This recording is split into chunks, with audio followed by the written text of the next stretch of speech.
Aba, so hello sa Yummy Vlog nga pala ito. For today's video nga, ito nga share ko lang ang pagbabout natin ngayong araw na to. Ang agap-agap nga at 7 AM. Dito na nga ako sa aming barangay. Ay, kung mapapansin nyo nga ang haba ng pila, aba, inagap ko na nga ni. Ito na nga yung aking number last. O, diba, pinakita pa. Chirut. Excited ako magboto dahil first time ko nga lang pala magbote this year. Kaya good luck po sa atin at sana'y maging mapanuri at wag magkamali sa ating iboboto na ating mga manok. What?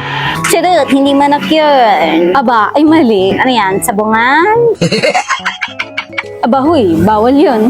Pero anyway, as you can see sa video, panay paganda ako dito at nabigla ko nga nakita itong aking asawa at baby ko. Hinatid nga lang pala itong aking Jisoo neck fan. Ito nga po pala yung nilalagay sa may lieg. Para naman fresh at mabawasan ang init ng panahon sa pagpila. Just fast forward. Ito na nga, taghihintay na ako. Takaupo na nga ako dito at hinihintay na lang namin papasukin sa loob. A few moments later. Success. Nakabotan na din. First time. Yun, sa wakas, natapos din. At heto, pauwi na nga ako. Aba, ay kainit. Bigla kong napansin, aba, kunti na ang tao. Samantala kanina, ang dami. Ang masasabi ko lang, sulit ang pagpila ko dahil hindi naman masyadong matagal. Dahil ngayon nga, pauwi na kaagad. Abe, ay akala ko pa nga, abutin ako ng tanghali. Din na ako kakain. Dahil nga, hindi pa nag-aalmusal ay nakita ko itong halo-halo. Parang kasalap, teka. Parang makabili. Pero parang nagbagong isip ko. Naisip ko, may mga kasama nga pala ako sa bahay. Baka mainggit, ako lang ang kumakain.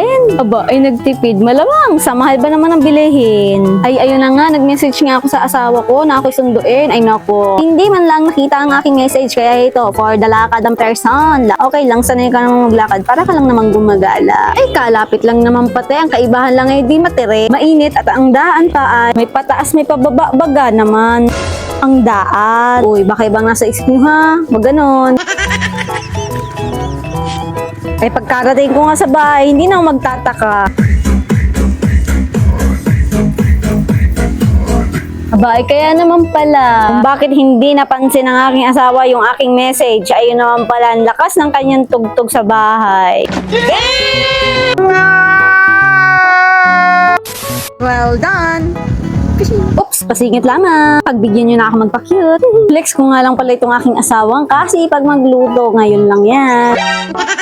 Ay tamo, at nahihiya pa. May pagtabon pa ng mukha eh. Siya nga palang nagluluto ngayong araw na ito. Dahil nga ay patikuman lang daw, di daw siya nakabawi kahapon sa Mother's Day. Ay pahinga daw muna ako. Kaya ito, siya ang nagluluto ng ulam namin sa tanghalian. O, diba?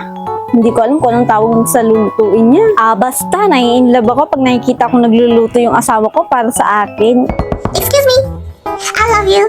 I love you, baby. Mwah, mwah, mwah, mwah, mwah, mwah. Kalande, Yummy. Pwede na. And yes, ito na nga po pala yung mga dishes na niluto ng aking asawa. Sarap yan.